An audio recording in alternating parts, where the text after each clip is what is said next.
97 ዓመተ ምህረት እኮ ወያኔ እኮ አንዴ ተጠቀመው እኮ ቅንጅትን እኮ ምን ብለው ነበር ሲያስጠላ የነበረው ይሄ ያለፈው ስርዓት ነው ያማራ ስብስብ ነው እያለ ነበር ይሌ ነበር ስለ ትግራይ እያሰብክ በዛ ማዕከል ሪዮት ዓለምህን ቀርጸህ እሱን ሪዮት ዓለም ይዘህ መጥተህ ኢትዮጵያን ነው የምትመራበት ሌላውም እንደዛ አብንም ቢያሸንፍ ስለ አማራ የሚያቀነቅን ነው ኦነግም ቢያሸንፍ ስለ ኦሮሞ የሚያቀነቅን ነው በነገራችን ላይ ትልቅ ውድቀት የሚሆነው ምን መሰለህ በጣም ትልቅ ውድቀት ለፋኖ ትልቅ ውድቀት የሚሆነው ምርጫው በዛ ክልል ቢካሄድና አማራ ክልል ተወካዮቹን ሳያቀርብ ቀርቶ እዛ የሄዱት ኦነጎች የተመረጡ ጊዜ ማኒፌስቶ የሌላቸው ኢቭን ማኒፌስቶአችሁ ምንድነው ብሎ ጋዜጠኛ ሲጠይቃቸው እያዘጋጅን ነው የሚል እንዲህ አይነት ፓርቲዎች ሁሉ ይመጡና ለብሔር ይቆረቆራሉ እንደው እድል አግኝተው ቢመረጡ እኮ አገሪቱን በቃ ሊበታትኗት ነው ማለት ነው ገና ማኒፌስቶም ጭምር የሌላቸው ናቸው ባይንቀን ኖሮ ኦነግን አይልክብንም አይነት ነገር ማለት ነው በራሳችን ሜዳ በራሳችን ሰፈር ውስጥ እንዴት ሌላ ኳስ ተጫዋች የሌላ ይላክብናል ነው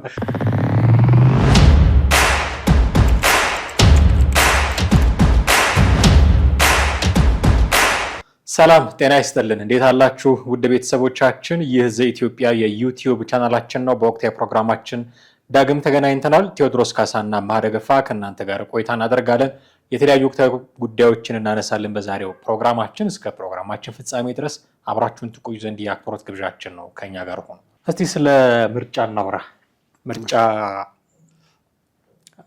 ኦነግ በአማራ ክልል እጩዎችን ማቅረቡ በጣም አነጋጋሪ እየሆነ ነው ኦነግ ማለት የኦሮሞ ነጻነት ግንባር ነው በአዲስ አበባ በኦሮሚያ በአማራ በሐረሪና በቤንሻንጉል እጩዎችን አቅርቧል 130 ምናምን የሚሆኑ እኔ እሱ ብቻ አይደለም ሌሎች ፓርቲዎችም እጩዎቻቸውን ሲያቀርቡ የህዝብ ተወካዮች ምክር ቤትን በአብላጫ ድምጽ ተቆጣጥረው መንግስት ለመመስረት የሚያስችላቸው አይደለም እንደው የሆነ ጊዜ ካገኙ ተደምረው በጠቅላይ ሚኒስትሩ ቋንቋ ተደምረው ብልጽግናን ማስወጣት ካልቻሉ በስተቀር ብቻቸውን ማድረግ የሚችሉት አይደለም በኢዜማ ደረጃ ራሱ ያንን ያክል ቁጥር የምክር ቤቱን ወንበር በአብላጫ ለመቆጣጠር በሚያስችል ደረጃ እጩዎች አሏቸው ወይ እርግጠኛ አይደለሁም ጉዳይ ግን እሱ አይደለም እንደ 130 እጩ ማቅረባቸው ገርሞኝ ነው ኦነግ ሲባል እና ኦሮሚያ ክልል አማራ ክልል ሐረሪ እና ቤንሻንጉል እንዲሁም በአዲስ አበባ በድምሩ 130 የሚሆኑ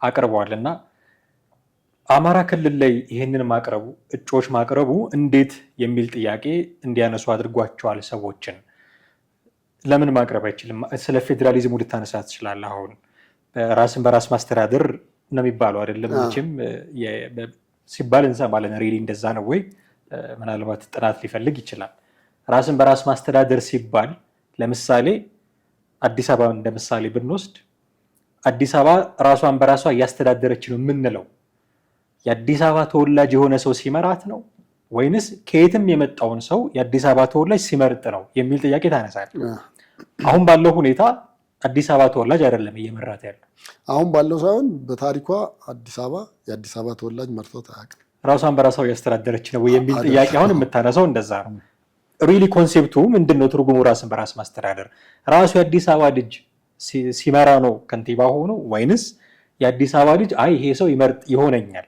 ይጠቅመኛል ለምሳሌ ከንቲባ አዳነች አቤቤ ይጠቅሙናል እሳቸው ቢመሩ ብዙ ነገር ያመጣሉ ብሎ አምኖ ሲመርጥ ነው ራስን በራስ ማስተዳደር የሚለው ጥያቄ አሁን እንድናነሳ ያስገድደናል ኦነግ ኦሮሚያ ክልል ምንድነው አማራ ክልል ውስጥ እጩ ማቅረቡ ምክንያቱም ኦነግ ኦሮሞ ላይ ትኩረት ያደረገ ፓርቲ ነው ኦሮሞን ነፃ ስለማውጣት የሚያስብ ፓርቲ ነው ኢቭን የመገንጠል መብት ድረስ የመገንጠል እንቅስቃሴ ሁሉ የሆነ ጊዜ አቆምኩት አለ እንጂ እንደዛ ሁሉ የሚያደርግ አማራ ክልል እየተወዳደር ከኦሮሚያን እንዴት ነው የምትገነጥለው የሚል ጥያቄ ተያይዞ የሚነሳው ለዛ ነውና ግን ከምርጫ እንቅስቃሴ አንፃር መብታቸው አይደለም ወይ ኦሮሚያ ክልል ውስጥ ኦነግ የሚባለው ፓርቲ ቢሰራ ምክንያቱም አድሏ ኦሮሞዎች ለምሳሌ ባቲ ነው ምናምን የሚባለው ከሚሴ አካባቢ ስላሉ ኦሮሞዎች ቢሰራ ምንድነው ችግሩ ለምንድነው ይሄን ያህል መቆጣት ያስፈልጋቸው አያው አንዳንዴ እንደዚህ ድንገት የሚገርምህ ሳቅህን የሚያመጣብህ ፈገግ የሚያረግህ ነገር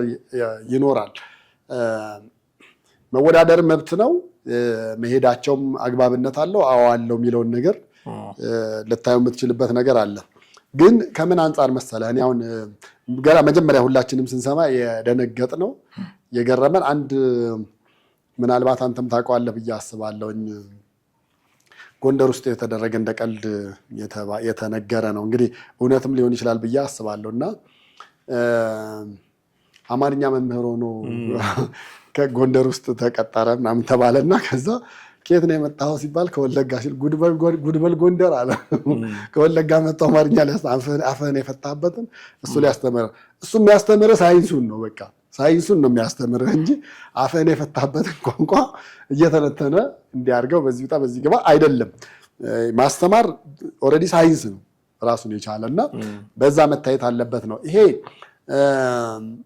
ያው እርስ በርስ የሚጋጩ ነገሮች አሉት በአንድ በኩል እሱም ምንድነው አማራ ክልል ሄደ እኔ የኦሮሞ ነፃ አውጪ ነኝ ግን እዚህ ድምጽ ሰጡኝ ምረጡኝ ምናምን ብለህ የምትለው ምን አይነት ጥያቄ ነው አጠያየቅም እኔ ቤተሰቦቼን ነፃ ላወጣ ጎረቤት መጥቼ ማለት ነው እኔ ቤተሰቦቼን ነፃ ላወጣ ነውና ኦሮሞ ነፃ ላወጣ ስለሆነ አማሮች ባካችሁ ድምጽ ስጡኝ የሚል ጥያቄ ይመስላል በቃ ልክ ነው ስሙ ኦነግ ነው የሚለው እንዴ የብልጽግናዋ ሴት አላየም እንዴ አብንን እንዴት አድርጋ እንዳጠለጠለች ምንድነው ያለችው አብን እኮ በቃ ዛ አማራ ነፃ አውጪ ነኝ ወይ ደግሞ የአማራ ብሔራዊ ንቅናቄ ነኝ ያለው እዛው ክልሉ ነው እንጂ ኦሮሞን ጋምቤላውን ጉራጌውን ስልጤውን እንዴት አድርገህ እንትን ልታደርግ ትችላለህ ነው በአንድ በኩል ስታየው ትክክል ነው በነገራችን ላይ ይሄ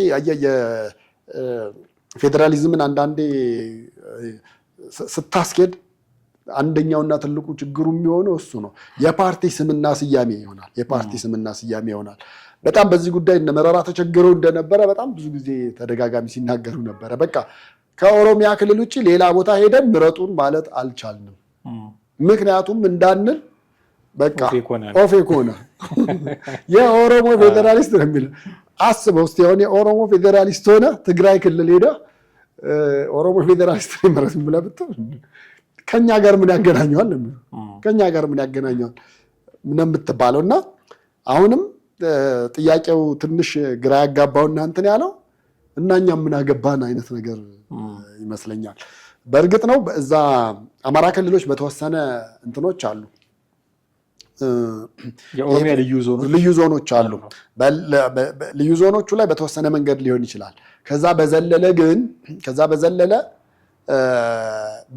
እንደውም የአማራ ነፃ አውጪ ቢኖርና የአማራ ነፃ አውጪ ኦሮሚያ ክልል ቢሄድ በርካታ አማሮች ስላሉ ምናልባት ድምጽ ሊያገኝ ይችላል አይደል በፓርቲ ደረጃ አይደሉም ግን በፋኖ ደረጃ እኮ ወለጋ ውስጥ አሉ በቃ እሱ ብቻ እዛም ብቻ አይደለም በነገራችን ላይ የትም ብትሄድ ለምሳሌ 97 ዓመተ ምህረት እኮ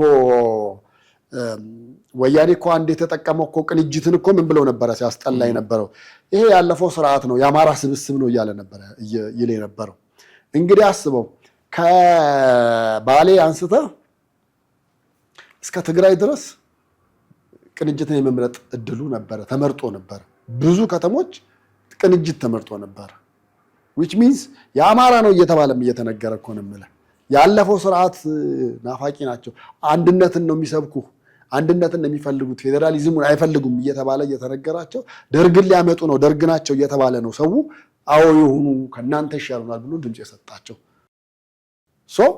ይሄኛው ግን ትንሽ እንደው እንትን ያለው ይመስላል እኔ አሁን ለምሳሌ ኢዜማ ቢሄድ ብዙ ላይ ገርም ላይ ደንቅ ይችላል ግን ብሔር ላይ ዲፔንድ የሆኑ የብሔር ጥገኛ የሆኑ በብሔር ላይ የተመሰረቱና ደማቸውን እንዲስትቀዳው ጠብጠብ የሚለው የአንድ ብሔር አቀንቃኝ ሆኖ በዛ ሄደህ ግን ጅብ የማያውቁት ሀገር ሄዶ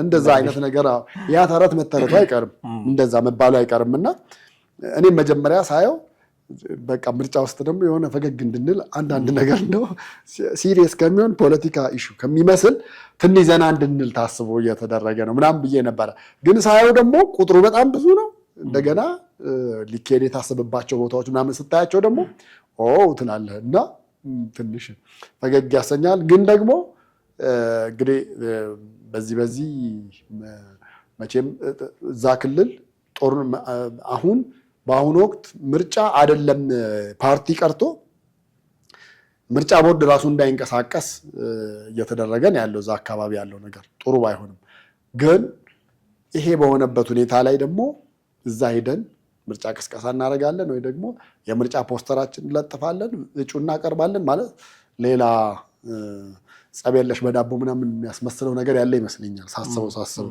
እንደዛ ነው የእኛን ሀገር የፓርቲ ሲስተም ማሉዶ። ለዚህ የፓርቲዎቻችን በአብዛኛው ኦልሞስት ሁሉም በጣም በጣት የሚቆጠሩ ናቸው የሲቪክ ፖለቲክስን የሚያቀነቅኑት እና ግማሹ የትግራይ ነፃ አውጪ ነው፣ ግማሹ የአማራ ነፃ አውጪ ነው፣ ግማሹ የኦሮሞ ነፃ አውጪ ነው። የኦሮሞ ነፃ አውጪው ብዙ ነው፣ የትግራይ ነፃ አውጪው ብዙ ነው፣ የአማራ ነፃ አውጪው ብዙ ነው።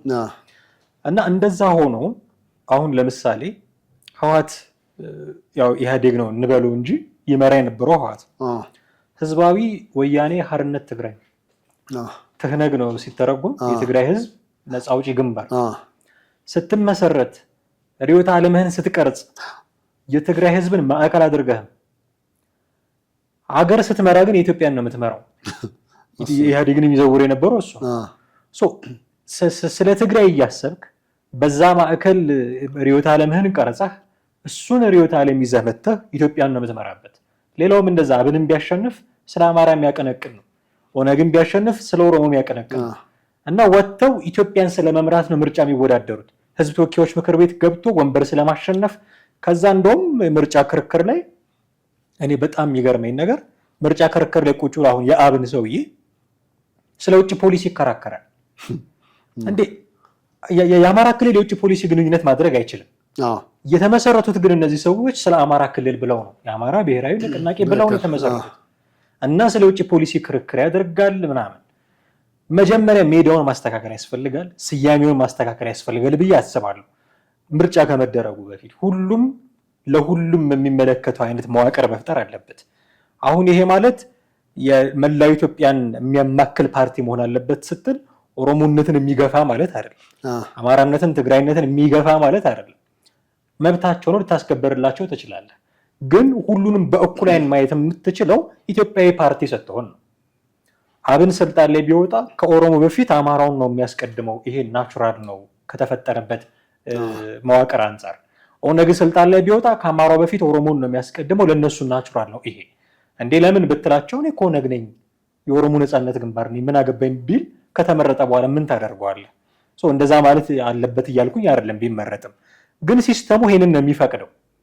ለዛ ነው አሁን ኢዜማ እዛ ቢወዳደር ችግር የለውም ያልከው እኮ ይቀላል።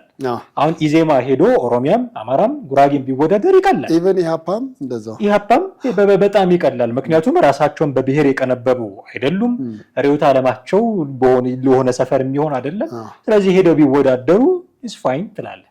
ሌሎቹ ግን በብሔር እንደሚበዙት ታውቃለህ፣ በብሔር ነው ስማቸውን የማናውቃቸው ለምርጫ ጊዜ መጥተው ምርጫችን ምንድነው ምልክታችን መዶሻ ነው ዶማ ነው አካፋ ነው የሚሉን የምርጫ ጊዜ መጥተው ነው ከነጭራሹ ማናውቃቸው።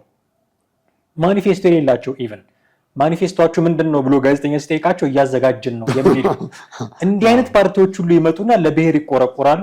እንደው እድል አግኝተው ቢመረጡ እኮ አገሪቱን በቃ ሊበታትኗት ነው ማለት ነው። ገና ማኒፌስቶም ጭምር የሌላቸው ናቸው።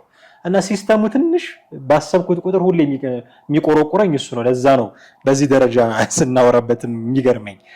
የኦነግ አማራ ክልል ውስጥ መግባት ግን ፋኖን ለምን አስቆጣው የሚል ጥያቄ ተያይዞ የሚነሳው ምንድን ነው?